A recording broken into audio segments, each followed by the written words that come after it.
Hi hello welcome back to జై స్వరాజ్య TV. ఈరోజు మనం టాటా ఐపీఎల్ సీజన్ 17 మ్యాచ్ 2 గురించి మాట్లాడుకుందాం. ఈ మ్యాచ్ 2 వచ్చేసి డీసీ వర్సెస్ పంజాబ్ ఉండబోతుంది. అది కూడా మొహాలీ స్టేడియంలో. డీసీ టీం కెప్టెన్ పంత్ మళ్ళీ కంబ్యాక్ చేయబోతున్నాడు. అతనికైన ఇన్సిడెంట్ తర్వాత మళ్ళీ క్రికెట్ ఆడతాడో ఆడడో అని చెప్పి ఫ్యాన్స్ చాలా డిసప్పాయింట్ అయ్యారు. కానీ అవన్నీ దాటుకొని ఇప్పుడు కెప్టెన్సీ బాధ్యతలు తీసుకొని ఇప్పుడు మ్యాచ్ని లీడ్ చేయబోతున్నాడు. ఎలా లీడ్ చేస్తాడో మనకు ఆల్రెడీ ముందే తెలిసిందే. అగ్రెసివ్ ఉంటాడు, వికెట్ల వెనకాల మాట్లాడుతూ ఉంటాడు, ప్లేయర్స్ అందరితో కొంచెం చిల్లుగా ఉంటాడు.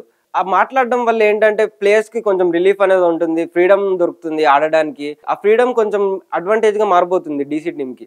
అదే ఇక్కడ పంజాబ్ తీసుకుంటే పంజాబ్ కెప్టెన్ శిఖర్ ధవన్కి చాలా ఇయర్స్ ఎక్స్పీరియన్స్ ఉంది. ఎలాంటి ప్లేయర్స్నన్నా మోల్డ్ చేసుకొని మంచిగా ఆడే విధానంగా వాళ్ళు రెడీ చేస్తారు. కాకపోతే ఏంటంటే ప్లేయర్స్ని అటు ఇటు మిక్సప్ చేయడం వల్ల టీం కొంచెం కొలాప్స్ అవుతుంది పంజాబ్ టీం. అదే ఇప్పుడు డీసీ తీసుకుంటే డీసీలో కూడా ఏంటంటే ఇప్పుడు పంత్ కానివ్వండి, పృథ్వీ షా కానివ్వండి, వీళ్ళంతా ఫామ్లో లేరు. కాకపోతే ఏంటంటే కొంచెం మళ్ళీ కంబ్యాక్ చేస్తున్నారు కదా, ఏదైనా స్ట్రాంగ్ కంబ్యాక్ అనేది ఇస్తారా అని చెప్పేసి ఫ్యాన్స్ వెయిట్ చేస్తున్నారు. ఆ కంబ్యాక్ అనేది కరెక్ట్ వేలో పోతే మాత్రం డీసీ గ్యారంటీ హిట్ అవుతుంది అనుకుంటున్నారు. ఆల్రౌండర్స్ విషయానికి వస్తే డీసీలో మార్చ్ కానివ్వండి, అక్షర్ పటేల్ కానివ్వండి, లలిత్ యాదవ్ కానివ్వండి, వీళ్ళ పర్ఫార్మెన్స్ బాగా ఇస్తారు. కాకపోతే ఏంటంటే ఒక్కళ్ళు ఫ్లాప్ అయిపోయినా కానీ మిగతా ప్లేయర్స్ అంత కన్సిస్టెన్సీ కనిపించదని చెప్పేసి ఆల్రెడీ మనం చూస్తూనే ఉన్నాము.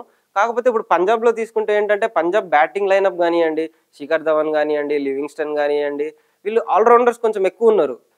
శామ్ కరణ్ కానివ్వండి, సికిందర్ రజా కానివ్వండి, వీళ్ళు కొంచెం ఆల్రౌండర్స్ ఎక్కువ ఉన్నారు. బౌలర్స్ విషయానికి వస్తే రబాడా కానివ్వండి, నేతన్ ఎల్లిస్ కానివ్వండి, వీళ్ళు లాస్ట్ ఇయర్ చూసాం వీళ్ళ పర్ఫార్మెన్స్ ఎలా ఉందో. అదే పర్ఫార్మెన్స్ మళ్ళీ వాళ్ళ టీంకి అందిస్తే అది చాలా అడ్వాంటేజ్గా మారిపోతుంది. ఇప్పుడు DC versus Punjab head to head చూసుకుంటే లాస్ట్ 10 మ్యాచెస్లో డీసీ 7 టైమ్ గెలిచింది, పంజాబ్ 3 టైమ్సే గెలిచింది. కాకపోతే ఈసారి ఏంటంటే పంజాబ్లో జరగబోతుంది మ్యాచ్ మొహాలీ స్టేడియంలో. అది కొంచెం వాళ్ళకి అడ్వాంటేజ్గా మారే అవకాశం ఉంది. ఒకవేళ ఎవరైనా టాస్ గెలిచినా కానీ ఏంటంటే చేజింగ్ తీసుకోవడానికి ఎక్కువ ఇంట్రెస్ట్ చూపిస్తారు. ఎందుకంటే సెకండ్ హాఫ్లో కొంచెం విండ్ అనేది ఎక్కువ ఉంటుంది, బాల్ ట్రావెల్ అవుతుంది కొంచెం ఎయిర్లో అని చెప్పేసి.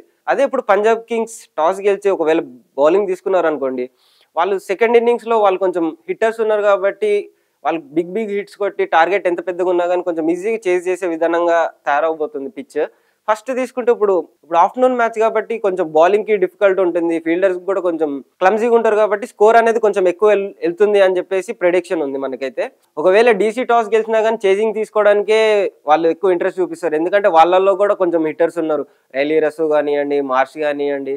పంత్ కూడా అంత అగ్రెసివ్గానే ఆడే ప్లేయర్, అంత సైలెంట్గా ఉండే ప్లేయర్ కాదు. ఇప్పుడు డీసీలో తీసుకుంటే అభిషేక్ పౌరల్ లాస్ట్ ఇయర్ కొంచెం బాగా పర్ఫామ్ చేశాడు. ఈ ఇయర్ కూడా అతన్ని బ్యాక్ చేసే అవకాశం ఎక్కువ ఉంది. అదే డీసీకి వస్తే లాస్ట్ ఇయర్ డీసీలో మార్ష్ కానివ్వండి, నోకియా కానివ్వండి, వీళ్ళు బాగా పర్ఫామ్ చేశారు. ఫారెన్ ప్లేయర్స్ అనే వాళ్ళు బాగా పర్ఫామ్ చేశారు. అదే పర్ఫార్మెన్స్ ఈసారి కూడా ఉంటే డీసీకి అడ్వాంటేజ్గా అయ్యే అవకాశం ఉంది. వాళ్ళు లాస్ట్ ఇయర్ వాళ్ళ క్యాప్టెన్సీ కొలాప్స్ కొంచెం అయింది కాబట్టి డేవిడ్ వార్నర్ అతను ఆ రెస్పాన్సిబిలిటీస్ తీసుకొని ఆ టీంని అంతవరకు తీసుకొచ్చారు. లాస్ట్ ఇయర్ చూసాం టేబుల్ బాటంలో ఉండిపోయింది డీసీ. ఈసారి ఆ ఫ్లాస్ అన్ని క్లియర్ చేసుకొని స్ట్రాంగ్ కంబ్యాక్ చేయడానికి వాళ్ళు రెడీగా ఉన్నారు. అయితే ఇప్పుడు జరగబోయే ఆఫ్టర్నూన్ మ్యాచ్లో హోమ్ గ్రౌండ్ అయిన పంజాబ్ గెలుస్తుందా, లేకపోతే స్ట్రాంగ్ కంబ్యాక్ కోసం వెయిట్ చేస్తున్న పంత్ గెలుస్తాడా? ఇలాంటి ఇంట్రెస్టింగ్ టాపిక్స్ కోసం కీప్ వాచింగ్ జై స్వరాజ్య టీవీ.